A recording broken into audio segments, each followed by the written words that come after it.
Hello दोस्तों, एक बार फिर से आप लोग का बहुत बहुत स्वागत है। और आज के इस वीडियो में हम देखने वाले हैं छत्तीसगढ़ महतारी वंदन योजना का ऑनलाइन फॉर्म हम किस प्रकार से फिलअप कर सकते हैं। पिछले वीडियो में हम देखे थे कि हम ऑनलाइन हम किस प्रकार से फॉर्म भर सकते हैं, लेकिन हम आज के इस वीडियो में हम देखेंगे कि महतारी वंदन योजना का जो हम ऑनलाइन हम किस प्रकार से फॉर्म भर सकते हैं। तो चलिए दोस्तों, इसके लिए मैं आपको लेके चलता हूँ एक नए टैब में और मैं इसमें सर्च करता हूँ सीजी महतारी वंदन योजना। हमें अपने ब्राउज़र में सीजी महतारी वंदन योजना हमें टाइप करना है और इसको हमें सर्च कर देना। चलिए मैं इंटर दबा देता हूँ। देखिए दोस्तों, जैसे ही मैं इंटर दबाया तो हम नीचे देख सकते हैं कि यहाँ पर महतारी वंदन योजना, तो ठीक है। और सबसे ऊपर में हम देख सकते हैं महतारी वंदन .cg-state.gov.in, ये इसका महतारी वंदन योजना का ये ऑफिशियल साइट है। तो हम ऑनलाइन फॉर्म फिलअप करने के लिए यहाँ पर हमें क्लिक करना है। चलिए मैं इसमें क्लिक कर देता हूँ। देखिए दोस्तों, जैसे ही मैं क्लिक किया तो देख सकते हैं महतारी वंदन योजना का जो होम पेज है खुल गया है। अब हमें ऑनलाइन फॉर्म भरने के लिए जो टैब दिख रहा है इसमें हमें यहाँ पर जाना है हितग्राही लॉगिन। तो ठीक है दोस्तों, ऑनलाइन फॉर्म भरने के लिए हमें हितग्राही लॉगिन में हमें क्लिक कर लेना है। तो चलिए मैं क्लिक कर देता हूँ। देखिए दोस्तों, जैसे ही मैं क्लिक किया तो ऑनलाइन फॉर्म भरने का जो दिशा निर्देश जो है यहाँ पर हमें शो करता है, आवश्यक दिशा निर्देश। तो ठीक है दोस्तों, इसको हमें थोड़ा सा ऑनलाइन फॉर्म भरने से पहले इसको हमें अच्छे से रीड कर लेना है, समझना है। तो इसमें हम देख सकते हैं कि कृपया सूचित होवे कि महतारी वंदन योजना का फॉर्म पूरी तैयारी के साथ भरे। एक मोबाइल नंबर से केवल एक ही आवेदक का आवेदन अपलोड हो पाएगा। यह प्रक्रिया ओटीपी आधारित है। हमें बोल रहा है कि दोस्तों जो है हमें ऑनलाइन फॉर्म भरने से पहले पूरी जो भी डॉक्यूमेंट्स है उसको हमें तैयार रखना है और एक मोबाइल नंबर से एक ही आवेदक का फॉर्म भर सकते हैं। तो ठीक है, एक मोबाइल नंबर से हम एक ही बार हम फॉर्म भर सकते हैं। और इसका जो है जो डॉक्यूमेंट्स हैं उसको स्पष्ट रूप से हमें स्कैन करके हमें रखना है। तो ये बोल रहा है। तो ठीक है दोस्तों, और उसके नीचे हम देख सकते हैं कि यदि आपके फॉर्म अपूर्ण एवं जमा किए गए दस्तावेज अस्पष्ट होंगे तो आपको सूचित होगा। आपको अपने समस्त दस्तावेज एवं आवेदन की मूल कापी हार्ड कॉपी में समीप के आंगनबाड़ी या ग्राम पंचायत या वार्ड प्रभारी, बाल विकास परियोजना कार्यालय अथवा जिला कार्यक्रम अधिकारी कार्य तत्काल स्वयं उपस्थित होकर प्रस्तुत करना होगा। यदि हम ऑनलाइन फॉर्म भरते टाइम मतलब अपूर्ण भरेंगे या फिर दस्तावेज स्पष्ट नहीं होंगे तो उस स्थिति में हमें सूचित किया जाएगा। हमारे पास जो भी मोबाइल नंबर दिए होंगे उसमें एक सूचना हमारे पास पहुंच जाएगा।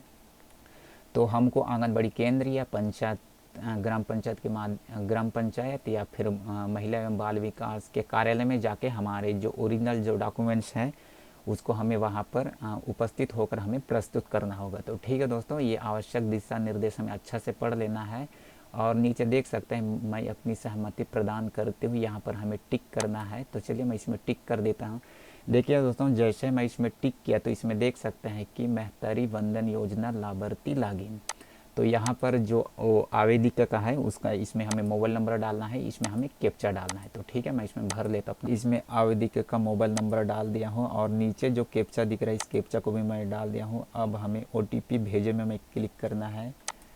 तो देखिए दोस्तों, जैसे ही ओटीपी क्लिक कर में मैं भेजा हूँ तो देख सकते हैं तो कृपया मोबाइल नंबर पर भेजा हुआ ओटीपी दर्ज करें। मेरे मोबाइल में इस समय एक ओटीपी आया है तो ओटीपी को हमें यहाँ पर दर्ज करना है। ओटीपी डालने के बाद हमें ये जो नीचे जो कैप्चा दिख रहा है इस कैप्चा को भी यहाँ पर डालना है। देखिए इसमें ओटीपी डाल दिया हूँ और कैप्चा डाल दिया हूँ। अब हमें सबमिट करे में हमें क्लिक करना है। देखिए महतारी वंदन योजना आवेदन पत्र खुल गया है। यहाँ से हम ऑनलाइन फॉर्म फिलअप कर सकते हैं। यहाँ से हमें कंप्लीट जानकारी भरना है। तो सबसे पहले हम देख सकते हैं हितग्राही की जानकारी। तो उसके नीचे हम देख सकते हैं कि आवेदिका का प्रकार। तो ठीक है, आवेदिका का प्रकार में हम देखते हैं कि विवाहित, विधवा, परित्यक्ता, तलाकशुदा, जो महिला है जो जिस भी कैटेगरी में आते हैं वो हमें यहाँ से क्लिक करना है। तो ठीक है, आप अपने हिसाब से कर लीजिए। और जिस दिन हम आवेदन कर रहे हैं उस दिन का यहाँ डेट शो करता है। उसके बाद आवेदिका का नाम आधार कार्ड के अनुसार। तो ठीक है, उस महिला का नाम हमें लिखना है लेकिन नाम हमें बोला है कि आधार कार्ड के अनुसार। तो उस महिला का नाम हमें आधार कार्ड के अनुसार हमें भरना है। तो और नीचे देख सकते हैं दोस्तों पति का नाम। तो ठीक है, जो महिला के पति का नाम यहाँ पर लिखना है। उसके बाद आवेदिका के पिता का नाम हमें लिखना है। तो ठीक है, जो भी है महिला के पिताजी का नाम इसमें हमें लिखना है। उसके बाद आवेदिका की जन्म तिथि, ठीक है, महिला का इसमें जन्म तिथि हमें लिखना है। जो भी जन्म तिथि है हमें यहाँ से हमें कर लेना है। तो ठीक है दोस्तों, यहाँ से हमें जन्म तिथि हमें इस प्रकार से सेलेक्ट कर लेना है। और उसके बाद जन्म तिथि सेलेक्ट करने के बाद हमें नीचे देख सकते हैं कि जन्म तिथि के सत्यापन हेतु संलग्न दस्तावेज का विवरण। तो ठीक है दोस्तों, यहाँ पर हम जन्म तिथि लिख लिए, लेकिन हमें जन्म तिथि को सत्यापित करना पड़ेगा। सत्यापित हमें किन डॉक्यूमेंट से कर सकते हैं, हम यहाँ से देख सकते हैं जन्म तिथि के सत्यापन हेतु संलग्न दस्तावेजों का विवरण। तो यहाँ से हम देख सकते हैं हमारे जन्म तिथि को सत्यापित हम जन्म प्रमाण पत्र से कर सकते हैं, या फिर आधार कार्ड से, या मतदाता परिचय पत्र से, या 10वीं की अंक सूची से, या दाखिल खारिज से, या ड्राइविंग लाइसेंस से। तो ठीक है दोस्तों, जो भी हमारे पास जो डॉक्यूमेंट्स हैं जो जिसमें जन्म तिथि सही है वो डॉक्यूमेंट्स हमें यहाँ से हमें देना है। तो ठीक है, आपके पास जो भी है उसको आप यहाँ से सेलेक्ट कर लीजिएगा। उसके बाद हमें आवेदक की जाति हमें यहाँ से लिख लेना है। तो आवेदक की जाति जो भी आप आते हैं अपने आवेदक की जाति हमें यह लिखना है। उसके बाद आवेदिका का वर्ग। तो ठीक है, जो भी कैटेगरी में आप आते हैं ओबीसी, एसटी, एससी, जनरल, जिस भी कैटेगरी से आप आते हैं यहाँ पर हमें अपना वर्ग चुनना है और यहाँ पर हमें अपना जाति चुनना है। तो ठीक है दोस्तों, उसके नीचे हम आते हैं क्या आवेदिका पिछड़ी जनजाति श्रेणी की है। अगर आप विशेष पिछड़ी जनजाति से आते हैं तो आप यहाँ से आप अपनी कैटेगरी चुन सकते हैं। तो देख सकते हैं दोस्तों, अगर आप हैं तो यस कर लीजिए। हम देख सकते हैं कि जो पिछड़ी जनजाति में है जो बैगा, अबुझमाड़िया, ये सब लोग जो है पिछड़ी जनजाति से आते हैं। अगर आप भी विशेष पिछड़ी जनजाति से आते हैं या आप यहाँ से हाँ कर लीजिएगा। तो ठीक है, उसके बाद हमें यहाँ से अपने ज़िला का नाम हमें चुनना है। जिस भी ज़िले से हम आते हैं वहाँ से ज़िला का चुनना है। उसके बाद हमें क्षेत्र चुनना है। आप ग्रामीण क्षेत्र से आते हैं या शहरी क्षेत्र से आते हैं, जिस भी क्षेत्र से आते हैं वो हमें यहाँ से सेलेक्ट कर लेना है हमें। और यहाँ पर से हमें ब्लॉक चुनना है। तो ठीक है दोस्तों, आपका जो भी ब्लॉक है उस ब्लॉक को हमें चुनना है। उसके बाद परियोजना। तो ठीक है, यहाँ से हमें जिस भी परियोजना जो भी आपका परियोजना आता है यहाँ से जैसे ब्लॉक सेलेक्ट करेंगे तो आप यहाँ से परियोजना का नाम आता है तो हमें यहाँ से परियोजना चुनना है। तो ठीक है दोस्तों, उसके बाद हमें यहाँ से सेक्टर चुनना है। जो भी सेक्टर से आप आते हैं वो हमें यहाँ से चुनना है। उसके बाद यहाँ से हमें अपना गांव चुन लेना है। तो ठीक है, उसके बाद हमें जैसे ही हम गांव चुनेंगे तो एक आंगनबाड़ी केंद्र का नाम भी शो करेगा, अपने आप आ जाता है इसमें। एक आंगनबाड़ी केंद्र हमें चुनना है। तो ठीक है, आंगनबाड़ी केंद्र हमारे गांव का जो भी आंगनबाड़ी केंद्र होता है उस आंगनबाड़ी केंद्र को इस लिस्ट में हमें चेक करना है। तो ठीक है दोस्तों, आप भी जब अपना फॉर्म भरेंगे अपने एरिया का तो इसमें अपने एरिया का आपको आंगनबाड़ी केंद्र का नाम दिख जाएगा। तो अपने आंगनबाड़ी केंद्र का नाम यहाँ से आपको चुनना है। उसके बाद जैसे अपने आंगनबाड़ी केंद्र का नाम चुनेंगे तो फिर ऑटोमेटिक यहाँ पर आंगनबाड़ी केंद्र का नाम इसमें शो करेगा। उसके बाद हमारे एरिया का जो भी पिन कोड होता है उसको हमें यहाँ से चुनना है। तो ठीक है, पिन कोड डालने के बाद हमें इसमें और नीचे हम आते हैं तो इसमें आवेदिका का आधार नंबर, ठीक है, जो उस महिला का आधार नंबर हमें डालना है। और फिर पति का आधार नंबर, उस महिला के हस्बैंड का इसमें आधार नंबर डाल देना है। उनके हस्बैंड का आधार नंबर अगर है तो डाल दीजिए, अदरवाइज़ अगर नहीं है तब भी कोई ज़रूरी नहीं है, लेकिन अगर आपके पास है तो आप डाल लीजिएगा। उसके बाद उस महिला का हमें पैन कार्ड नंबर इसमें इंटर करना है। तो ठीक है, तो ये भी ज़रूरी नहीं है, अगर आपके पास पैन कार्ड है तो पैन कार्ड इसमें डाल दीजिए, अदरवाइज़ कोई ज़रूरत नहीं है, लेकिन अगर आपके पास है तो ज़रूर आप डाल लीजिएगा। उसके बाद नीचे पति का पैन नंबर, अगर आपके पास आपके हस्बैंड का पैन कार्ड नंबर है तो इसमें आप पैन कार्ड डाल सकते हैं, अगर नहीं है तब को छोड़ दीजिए, इसको कोई ज़रूरी नहीं है। उसके बाद हमें इसमें शो कर रहा है हम उस महिला का मोबाइल नंबर, और अगर आपके पास जो मोबाइल नंबर दिए थे उसके अलावा एक और मोबाइल नंबर है तो आप देना चाहो तो यहाँ से दे सकते हैं, अदरवाइज़ इसको नहीं देंगे तब भी कोई दिक्कत नहीं है। उसके बाद हम देख सकते हैं कि नीचे राशन कार्ड क्रमांक। तो ठीक है, अगर आपके पास राशन कार्ड है तो राशन कार्ड का नंबर दे सकते हैं, ये भी कोई ज़रूरी नहीं है, लेकिन अगर आपके पास है तो आप दे सकते हैं। उसके बाद राशन कार्डधारी का नाम, तो इसमें हमें जिसके भी नाम से राशन कार्ड है मुखिया का नाम हमें यहाँ पर इंटर करना है। तो ठीक है दोस्तों, ये तो हो गया।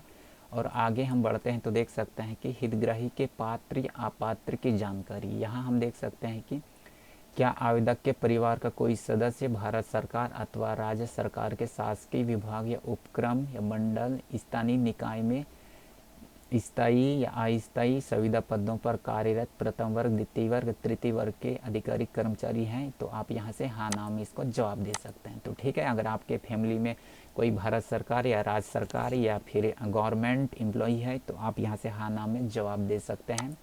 उसके बाद बोल रहा है कि क्या आवेदिका ऐसी पेंशन भोगी है जो मासिक पेंशन प्राप्त होती है। अभी जो हम जिस भी महिला का फॉर्म भर रहे हैं क्या उसको पेंशन मिलता है, अगर मिलता है तो हाँ नाम जवाब दे सकते हैं। तो ठीक है दोस्तों, और उसके बाद हम आगे देखेंगे, क्या आवेदिका के परिवार का कोई भी सदस्य वर्तमान अथवा भूतपूर्व सांसद, विधायक या भारत सरकार अथवा राज्य सरकार के बोर्ड, निगम, मंडल के अध्यक्ष, उपाध्यक्ष है, या आपके परिवार के कोई सदस्य भूतपूर्व सांसद रह चुके हो या फिर विधायक हैं, तो उसको भी यहाँ से हमें जानकारी देना है। अगर है तो हाँ, नहीं है तो नहीं हमें करना है। इसके बाद हमें आवेदिका के आधार से लिंक बैंक की जानकारी। तो ठीक है दोस्तों, इसके बाद हमें उस महिला का बैंक डिटेल्स देना है। तो हमें बोला, साथ में बोला है आवेदिका का जो है जो भी बैंक देंगे उस बैंक में उनका आधार लिंक होना चाहिए। तो ठीक है दोस्तों, अब जब भी किसी का फॉर्म भरेंगे तो आप ध्यान दीजिएगा कि ध्यान आपको देना पड़ेगा कि जो भी बैंक खाता दे रहे हैं उसमें उनका आधार लिंक होना चाहिए और साथ में उनका डीबीटी भी होना चाहिए। तो ठीक है, यहाँ पर हमें उस बैंक का नाम लिखना है और उस बैंक का हमें आईएफएससी कोड लिखना है, जो कि पासबुक में ही होता है। आईएफएससी कोड होता है, तो आईएफएससी कोड को भी हमें यहाँ पर एंटर कर देना है। उसके बाद हमें खाता नंबर लिख देना है। ठीक है, यहाँ पर हमें अकाउंट नंबर लिख लेना है। इस प्रकार से हमें बैंक डिटेल्स हमें देना है, लेकिन ध्यान ये रखना है कि हम जो भी खाता नंबर दे रहे हैं उसमें आधार लिंक होना चाहिए और साथ में डीबीटी भी होना चाहिए। तो ठीक है, ये तो हो गया दोस्तों। इसके बाद हमें दस्तावेज अपलोड करना है। देख सकते हैं दोस्तों, अब हमें हमारे डॉक्यूमेंट्स हमें अपलोड करना है। डॉक्यूमेंट्स हमें किस प्रकार से अपलोड करना है यहाँ पर हमें बताया है। फाइल का प्रकार जेपीजी, जेपीईजी, पीएनजी में ही रखे एवं अधिकतम साइज 100 KB से कम ही रखे। तो ठीक है दोस्तों, अब हमें यहाँ पर हमारे दस्तावेज यानी कि हमारे डॉक्यूमेंट्स हमें अपलोड करना है। तो हमारे दस्तावेज किस प्रकार से होंगे, कौन से फॉर्मेट में होंगे, तो बोला है जेपीजी, पीएनजी और जेपीईजी में ही हमें रखना है। और ये जो है हमें 100 KB से हमें कम रखना है, यानी कि 100 KB से ज़्यादा नहीं होना चाहिए, उसके अंडर में ही हमें रखना है। तो हमें जेपीजी, पीएनजी में या फिर जेपीईजी इस फॉर्मेट में हमें स्कैन करना है और 100 KB से हमें कम रखना है। देख सकते हैं मैं स्कैन करके पहले से रख लिया हूँ। देख सकते हैं दोस्तों, जो महिला का है इस प्रकार से उनके सारे दस्तावेज मैं स्कैन करके रख लिया हूँ। अब आप भी इसी प्रकार से स्कैन करके रख लीजिएगा 100 KB से कम। और अब हमें इसमें हमें अपलोड करना है। तो ठीक है, सबसे पहले हम देखेंगे कि आवेदिका का आधार कार्ड। तो हम आवेदिका का देख सकते हैं, आवेदिका का आधार कार्ड मैं इसमें अपलोड कर लेता हूँ। और उसके बाद हमें करना है पति का आधार कार्ड। तो हमें इसमें पति का आधार कार्ड हमें चुनना है। और उसके बाद बैंक पासबुक, तो बैंक पासबुक मैं अपलोड कर लेता हूँ। इस प्रकार से हमें सभी को अपलोड करना है। उसके बाद निवास संबंधी अधिकारी द्वारा जारी प्रमाण पत्र। ठीक है, निवास प्रमाण पत्र के लिए हम डाल सकते हैं निवास को, हमारे निवास प्रूफ करने के लिए हमें आधार कार्ड कर सकते हैं या राशन कार्ड या मतदाता परिचय पत्र, जो भी है इनमें से कोई एक डॉक्यूमेंट्स हम यहाँ पर डाल सकते हैं। तो चलिए मैं यहाँ से अपना निवास को प्रूफ करने के लिए मैं यहाँ से डाल देता हूँ।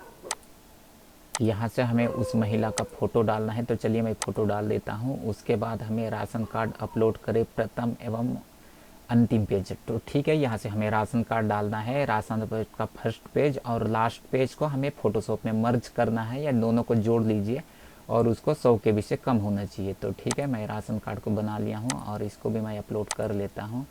उसके बाद हमें करना है दोस्तों पैन कार्ड। तो ठीक है, महिला का पैन कार्ड हमें डालना है।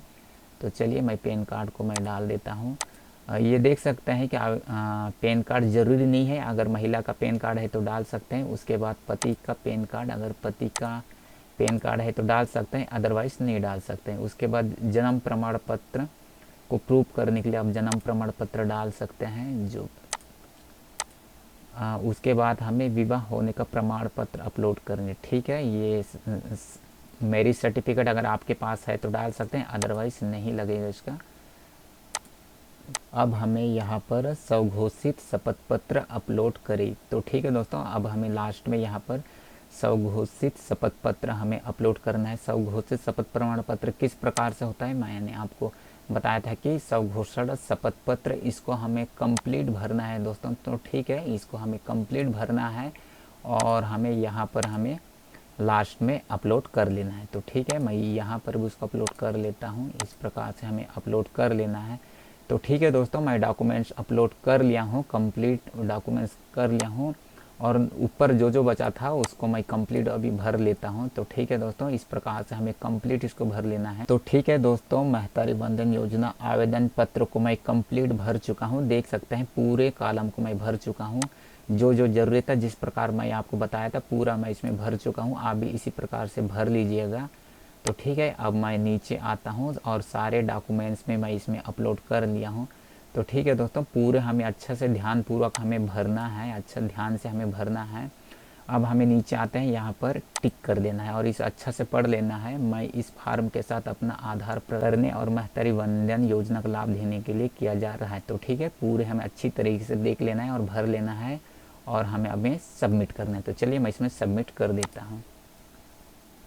देखिए दोस्तों, जैसे मैं सबमिट किया, ये अभी प्रोसेसिंग चल रहा है, ये अभी सबमिट हो रहा है। देखिए अब ये इसमें बताया है कि हितग्राही सफलतापूर्वक पंजीकृत किया गया। तो ठीक है, ये सफलतापूर्वक हमारा पंजीकृत हो गया है। अब मैं इसको ओके पे क्लिक कर देता हूँ। देख सकते हैं दोस्तों, जैसे मैं ओके पे क्लिक किया तो चलिए इस प्रकार से हम महतारी वंदन योजना का ऑनलाइन फॉर्म हम भर सकते हैं। तो चलिए दोस्तों, आज का ये वीडियो अगर आप लोग को अच्छा लगा तो प्लीज़ मेरे चैनल को सब्सक्राइब कर दीजिए, लाइक कर लीजिए और बेल आइकन दबाना मत भूलिएगा, ताकि तो जब भी मैं न्यू वीडियो लेके आऊँ तो सबसे पहले आप तक पहुँच पाए। तो वीडियो देखने के लिए धन्यवाद।